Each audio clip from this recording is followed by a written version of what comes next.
कौशल्या के 2 बेटे थे, राम और श्याम। कौशल्या के पति का अच्छा बिजनेस था और वो भी एक अच्छी गृहस्थ महिला थी।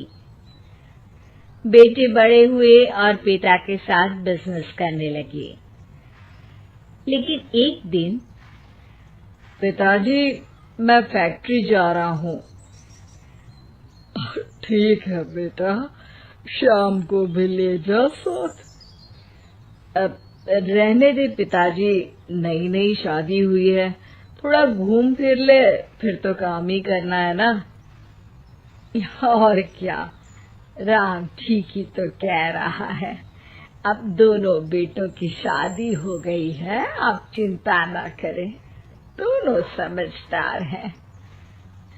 कुछ दिनों तक तो घर में सब कुछ ठीक चलता है, लेकिन एक दिन श्याम और उसकी बीवी, माँ, पिताजी, हमें हमारा हिस्सा दे दो, हम अलग रहेंगे। अरे नहीं नहीं, मैं ऐसा नहीं करूँगा। बड़ी मेहनत से मैंने ये बिजनेस खड़ा किया है, जीते जी तो मैं इसका बंटवारा बिल्कुल नहीं करूँगा। नहीं करूँगा? ये कैसी बात होती है पिताजी? क्या सारा जीवन में जॉइंट फैमिली में रहूंगी? अरे पर बेटा, हमारे घर में इतने नौकर चाकर हैं, न किसी चीज की पाबंदी है, फिर क्यों अलग होना चाहती हो? एक साथ जीवन कितना अच्छा लगता है। हर कोई हर किसी के लिए, हर किसी के साथ खड़ा होता है। अरे बाप प्लीज, ये सब बातें करके वक्त जाया न करो। पिताजी, आप नहीं देंगे तो मैं कानून का दरवाजा खटखटाऊंगा। तभी वहाँ राम आ जाता है। पिताजी, कोई बात नहीं, आप इसे इसका हिस्सा दे दीजिए। हमारे घर की बात बाहर जाए, ये ठीक नहीं। और हाँ, मुझे पिताजी के कपड़े वाला कारोबार चाहिए, जिसमें मुनाफा ज्यादा है। लेकिन एक वही तो कारोबार है जिससे हमारा घर अच्छे से चल रहा है। बाकी तो हम अभी एस्टैब्लिश कर रहे हैं बेटा। देखिए पिताजी, वो कुछ मैं नहीं जानता। घर चले या नहीं, मुझे बस चाहिए मतलब चाहिए। हाँ। सब श्याम को समझाने की कोशिश करते हैं, लेकिन वो मानता ही नहीं। ठीक है, अगर तुम्हारी यही मर्जी है तो यही सही, लेकिन मेरी भी एक शर्त है। ये लेकर तुम इस घर में दोबारा कदम नहीं रखोगे। हाँ हाँ, तो रहना भी कौन चाहता है? अरे कैसी बातें कर रहे हैं जी, मैं कैसे श्याम के बिना रहूंगी। ठीक है माँ, चलो हमारे साथ रहना। लेकिन बेटा, मैं परिवार के बिना भी नहीं रह सकती। अरे यार, मैं श्याम के बिना नहीं रह सकती, मैं परिवार के बिना नहीं रह सकती, तो हम क्या करें? तभी वहाँ राम की बीवी आ जाती है। देखो, तुम माँ को समझने की कोशिश करो। सारा जीवन उन्होंने परिवार के साथ निकाला है।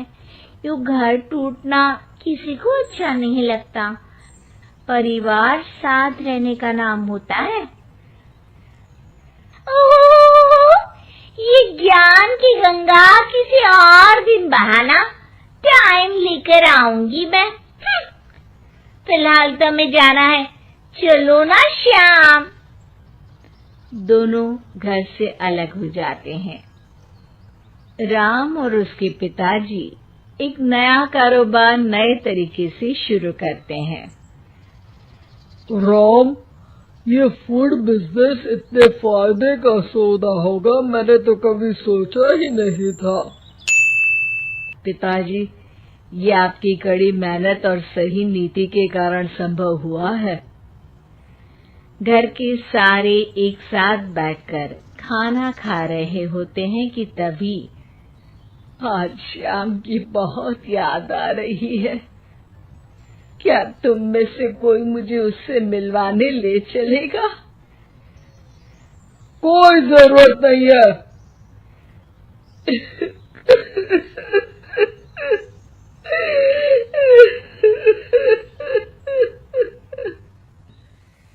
कौशल्या रोने लगती है कि राम बोल पड़ता है। माँ, रो मत, मैं आपको कल उसके घर ले चलूंगा।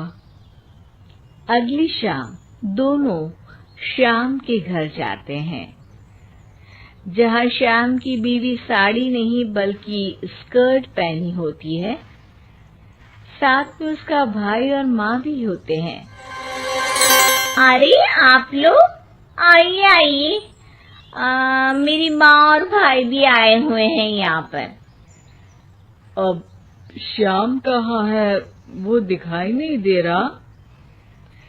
श्याम को देखने के लिए आंखें तरस रही है। अरे माँ जी, वो ना आज थके हैं तो सो गए हैं। अरे ये तुम्हारे भाई के हाथ में हमारे बिजनेस की फाइल क्यों है? क्यों है मतलब? परिवार का है, काम तो संभाल रहे हैं। कौशल्या सीधे श्याम के कमरे में जाती है। पर ये क्या, हट्टा कट्टा मोटा श्याम, उसकी हालत तो खस्ता सी थी। कौशल्या श्याम को पकड़ लेती है। अरे बेटा, क्या हुआ? ये हालत क्या बना रखी है?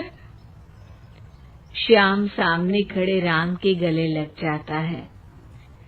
भैया, मुझे माफ कर दो, मैं परिवार की किस्मत नहीं समझ पाया और आपके खिलाफ हो गया।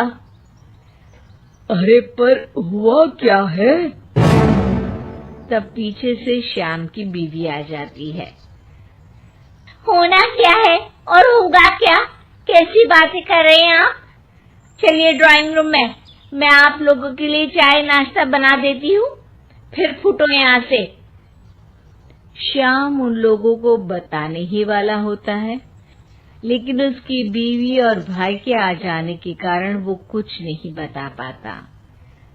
जब राम और कौशल्या वहां से जाने वाले होते हैं तो श्याम बोल पड़ता है। माँ, भैया, रुक जाओ ना थोड़ी देर। तभी उसकी बीवी आ जाती है। हाँ हाँ, रुके तो थे, अब उन लोगों को अपने घर भी तो जाना है ना। क्यों माँ? दोनों वहां से चले जाते हैं, लेकिन रास्ते में माँ और राम दोनों के ही दिमाग में श्याम की बेचारे वाली तस्वीर घूम रही होती है। राम, क्या हाल है श्याम का? मजे कर रहा होगा जिसके लिए वो अलग हुआ है। नहीं नहीं पापा, श्याम की हालत काफी खराब है। ये बोलकर वो सारा किस्सा पिता के सामने रख देता है। ये डर मुझे था, इसलिए मैंने श्याम को अलग तो कर दिया था, लेकिन भविष्य के लिए एक डोर अपने ही हाथ में रखी थी। कैसी डोर पिताजी? वो तुम्हें कुछ ही दिनों में समझ आ जाएगी।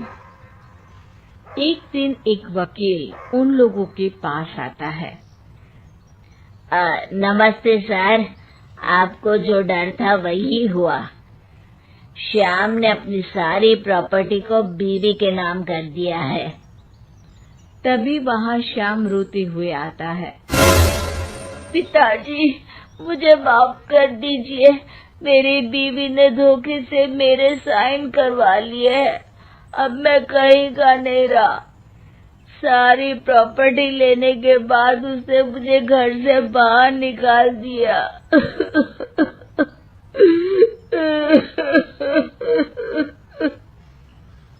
कोई बात नहीं बेटा, तुझे अकल आ गई, यही बहुत है।